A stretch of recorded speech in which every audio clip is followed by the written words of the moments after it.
और ये नया स्टेटमेंट आ गया है ट्रंप का, और बिल्कुल नया कहा है इसने, और इसने कहा है कि हम ईरान के साथ में बातचीत में जुड़े हुए हैं, और 2 दिन से ये बातें चल रही है। 2 दिन से जब बातें चल रही है इनकी, तो इन्होंने एक अल्टीमेटम क्यों दिया 48 घंटे का?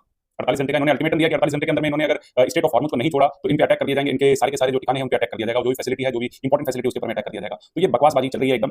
यहाँ पे इन्होंने 1 वीक का टाइम भी दिया है, ये भी कह रहे हैं 1 वीक का टाइम दिया है इन्होंने, और इसके कारण हो क्या रहा है आप यहाँ पे देखिए। इसके कारण क्या हुआ है, हमारा गिफ्ट निफ्टी में लगभग 1000 पॉइंट की उड़ान भर दी है। जैसे स्टेटमेंट का टाइम आप ध्यान देंगे, टाइम है 4:53। 4:53 के बाद में इमीडिएट आप यहाँ पे देखेंगे क्या हुआ है, 4:35, और ये देखिए अचानक से 1000 पॉइंट की गिफ्ट निफ्टी के अंदर में उछाल देखने को मिल रही है, 1000 पॉइंट मूव किया है। इसी तरह से आप कमोडिटी के अंदर में देखें तो कमोडिटी के प्राइस अचानक से टूट चुके हैं। ये हीटिंग ऑयल लगभग 10% डाउन है, ब्रेड क्रूड लगभग 9% गिरा हुआ है, क्रूड ऑयल भी आप देखेंगे तो 9% के आसपास क्रूड ऑयल भी टूटा हुआ है। इसी तरह से सारे के सारे जो कमोडिटी से रिलेटेड है वो सारे के सारे टूट चुके हैं। जो इसके यहाँ पे ये इसका चार्ट है क्रूड ऑयल का, यहाँ पे आप देखेंगे $98 के आसपास काम कर रहा था, अचानक से $85 के आसपास आ गया, और जैसे ये स्टेटमेंट आई है ना ट्रंप की, उसके बाद में ये सारा का सारा कांड हुआ है। तो ट्रंप की स्टेटमेंट बहुत मैटर करती है अभी मार्केट के अंदर में। निकी लगभग जापान का ये इंडेक्स है 3%, 3.5% ये ऊपर उछल चुका है। इसी तरह से इंडिया का इंडेक्स 3% ऊपर उछला हुआ है। इसी तरह से कई सारे इंडेक्स आप देख सकते हैं बहुत तेजी से भागे हुए हैं। तो क्या वार को खत्म करने का संकेत मिल रहा है इससे हमें? क्या ये वार यहीं पे खत्म हो जाएगी, या फिर ईरान ने जो अभी एक और जारी किया है अपना स्टेटमेंट की ऐसी कोई बात नहीं चल रही है, और कुछ लोग बोल रहे हैं कि ये बात चल रही है, लेकिन अभी जो वर्ल्ड तवज्जो दे रहा है, जिसपे ज्यादा वजन दे रहा है, वो ट्रंप की बात पे है, और उसी के हिसाब से मार्केट चल रहा है और बहुत बुरी तरह से भाग रहा है। इवन ये भी कहा जा रहा है कि ये सारी की सारी बातें 5-10 मिनट पहले आउट हो गई थी, उसके चलते कई लोगों ने क्रूड ऑयल के अंदर में नेगेटिव पोजीशन बनाई थी और डो जोन्स के अंदर में पॉजिटिव पोजीशन बना के काफी पैसे कमाए हैं। तो ये हो भी सकता है, नहीं भी हो सकता है, और हो सकता है तो क्या इसकी छानबीन होगी,